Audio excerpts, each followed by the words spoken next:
Selamat datang kembali di channel Belajar Yuk. Di sini kita mau belajar membaca Alkitab dalam teks bahasa aslinya, menggali lebih dalam serta menganalisanya. Kita akan kembali dengan kitab Galatia. Kitab Galatia pasal yang pertama. Kita akan fokus kembali di ayat yang pertama. Kita akan baca terlebih dahulu.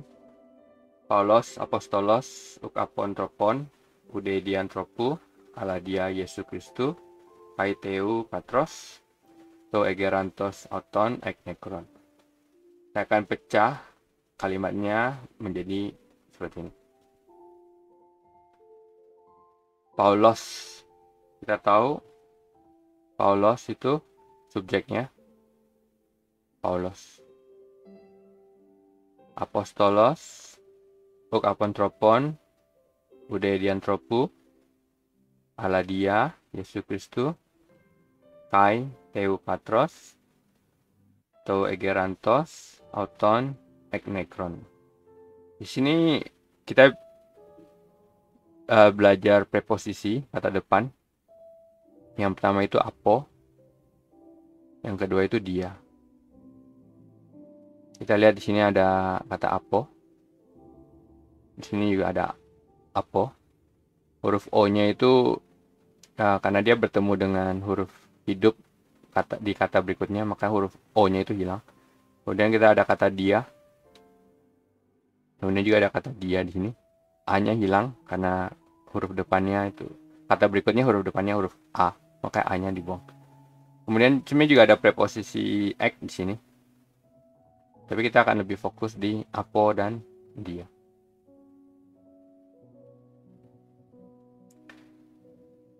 Preposisi kata apo ini artinya itu berasal dari, menunjukkan sumbernya. Bisa juga menunjukkan pergerakan menjauhi, away. Itu kata apo. Contohnya apostolos, kata apostolos ini, yang berarti seseorang yang dikirim atau diutus, apostolos.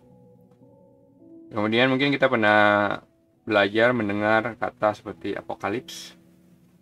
Apokalips itu artinya wahyu. Di kitab terakhir, kitab Wahyu. Kemudian kita mungkin pernah mendengar kata apokrifa. Apokrifa itu merujuk pada tulisan-tulisan yang diragukan keasliannya dan juga kebenarannya, sehingga tidak dimasukkan atau dianggap tidak kanonik. Apokrifa. Kemudian kita mungkin pernah mendengar kata apologet atau apologia, yaitu suatu pembelaan dalam percakapan, dalam pidato misalnya, terhadap suatu posisi atau sikap atau pandangan atau pendapat seseorang. Itu apologet. Kemudian mungkin ada juga mungkin kita pernah mendengar kata apostrofi, apostrof, yaitu suatu tanda baca untuk menyingkat. Itu mereka menggunakan kata preposisi apo. Kemudian kita akan melihat dia. Dia itu artinya itu menerobos, melewati, menyeluruh, bisa juga menyebar, bisa juga menunjukkan keterpisaan dia. Yang paling pertama kali kalian kepikir kata dia itu diameter, yaitu ukuran dari suatu lingkaran, tapi bukan keliling, tapi menunjukkan dari kiri ke kanan, diameter lingkaran. Ada juga kata diabetes yang berarti melewati. Kata diabetes ini sebenarnya adalah salah satu alat ukur bangunan, tapi kita lebih sering mengenal diabetes ini dalam istilah medis, terutama dalam istilah penyakit. Ada juga kata diare yang artinya dari kata reo itu mengalir, jadi mengalir terus, melewati. Dia tidak mampir untuk melewati proses metabolisme, diare.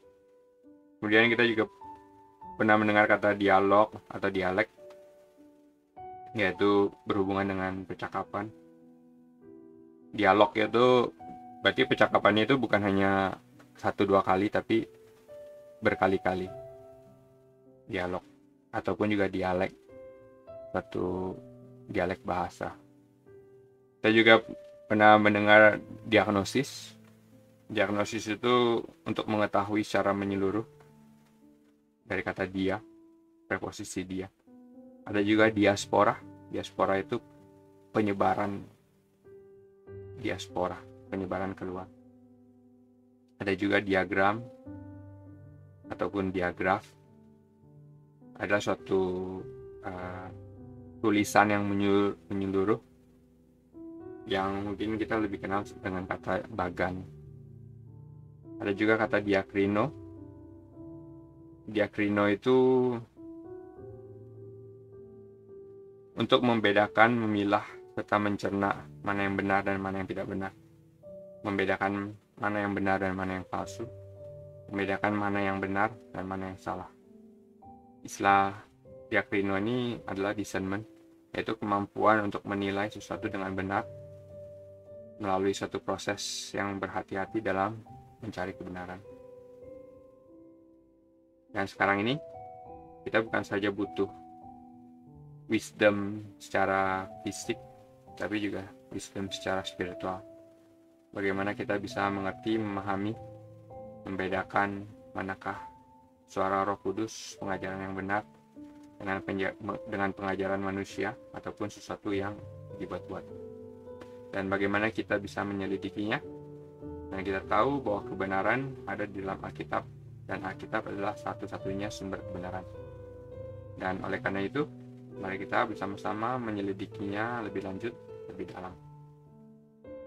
Mungkin ada yang berkata, kalau sumbernya sama-sama Alkitab, mengapa si A bisa berpikir seperti ini dan si B bisa berpikir seperti itu? Jawabannya itu mudah. Apakah A dan B sama-sama mencari kebenaran atau mencari sesuatu untuk kepentingannya masing-masing, untuk memuaskan kepada keinginan kebenaran mereka yang belum benar? Dan satu kata dia yang menggunakan kata preposisi dia yang mungkin kita juga sudah tahu, yang agak-agak antagonis, yaitu diabolos.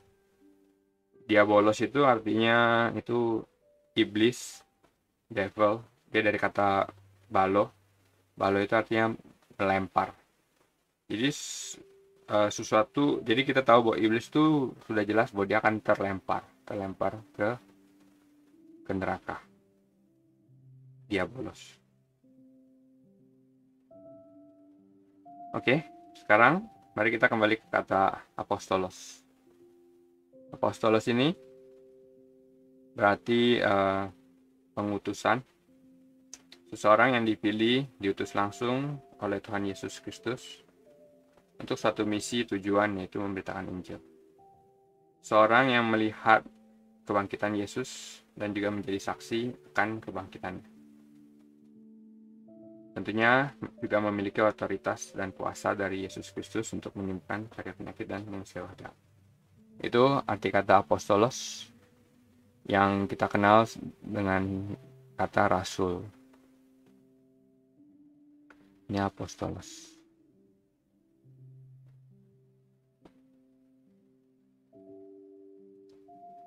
Mengapa Paulus menekankan kata apostolos yang pertama kali di sini? Tentunya ada alasan. Yang pertama, dia bilang bahwa kerasulan yang dia miliki ini, apostolosnya ini, uk itu artinya bukan atau tidak, sama dengan uk di sini. Itu artinya tidak, bukan. Jadi pertama dia bukan dari atau berasal dari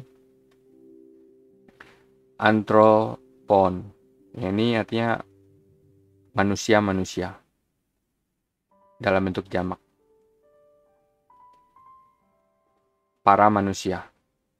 Di sini di bawahnya juga ada antropo. Antropo ini manusia dalam bentuk tunggal manusia. Bahwa dia kerasulan Paulus itu bukan berasal dari para manusia. D ini bisa diartikan juga, bukan juga, tidak juga, melalui manusia.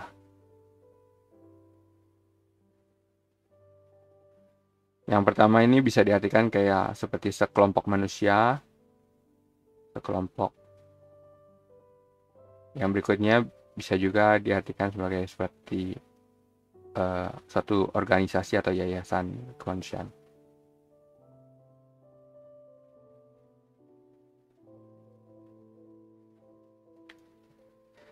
Jadi dia menekankan bahwa dia bukan diutus oleh manusia biasa ataupun juga manusia. Allah ini artinya melainkan, menunjukkan suatu kontras dari kata uk di atas. Paulus seorang rasul bukan diutus dari sekelompok manusia ataupun juga oleh satu orang manusia ataupun organisasi kemanusiaan, melainkan melalui siapa? Yesus Kristus.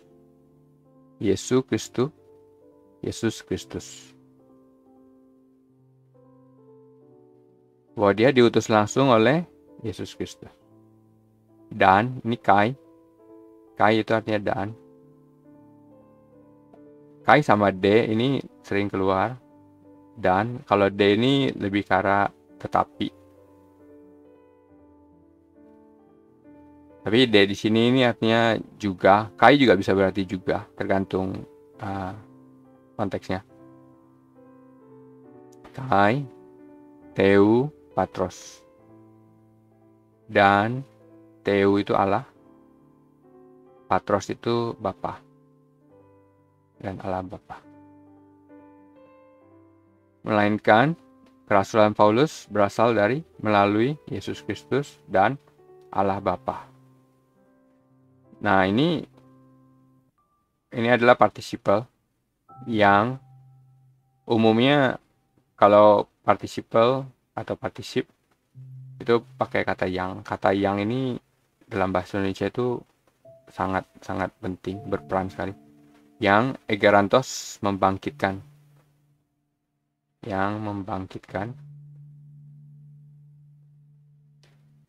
Auton itu artinya dia. Dia itu siapa? Jadi kita tahu yang bangkit dari yang dibangkitkan itu Yesus Kristus. Yang Allah Bapa yang membangkitkan dia. Nah, kata ek ini menunjukkan juga hampir sama dengan apo, tapi ada perpindahan posisi, berarti keluar dari.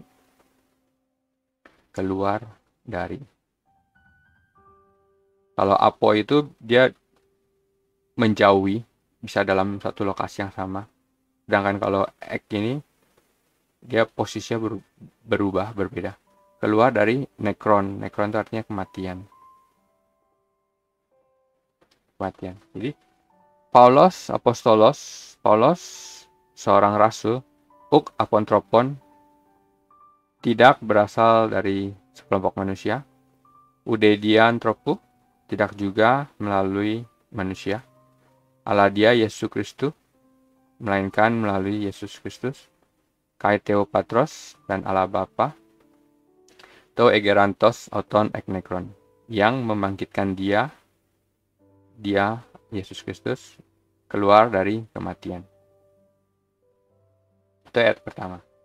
Sebelumnya syarat seorang rasul itu apa? Yang pertama, dia diutus langsung oleh Tuhan Yesus.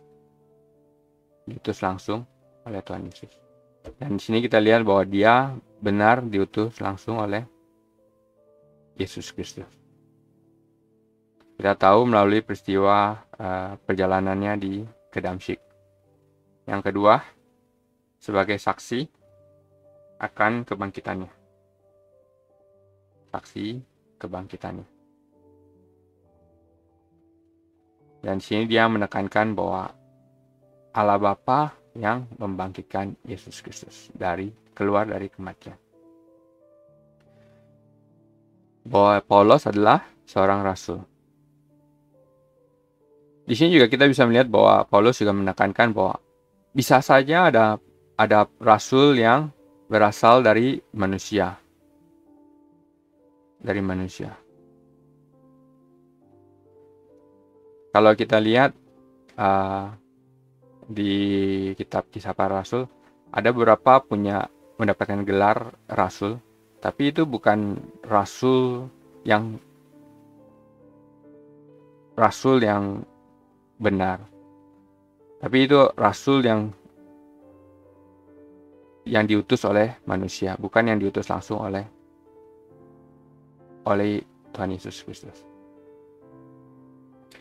Dan di zaman sekarang ini, kita mungkin pernah mendengar beberapa gereja atau beberapa aliran pun juga sudah menyandang untuk berusaha untuk membangkitkan kembali kerasulan. Contohnya seperti Mormon atau New Apostolic Church, gereja kerasulan baru, ataupun juga New Apostolic reformasi kerasulan baru. Dan itu sebenarnya keliru dan bisa jadi menyesatkan. Karena rasul itu hanya rasul yang asli hanya 12. Dan dia harus diutus langsung oleh Tuhan Yesus Kristus. Dan juga menjadi saksi akan kebangkitannya. Itu definisi dari rasul. Dan kita tahu juga bahwa mereka-mereka yang berusaha untuk mengembalikan kerasulan itu menggenapi juga apa yang dikatakan oleh firman Tuhan, bahwa akan ada rasul-rasul palsu yang menyamar sebagai rasul-rasul Kristus. Yang dikutip dalam kitab 2 Korintus, ataupun juga dalam kitab Wahyu, bahwa engkau telah mencobai mereka yang menyebut dirinya rasul, tapi yang sebenarnya tidak demikian, bahwa engkau telah mendapati mereka pendusta.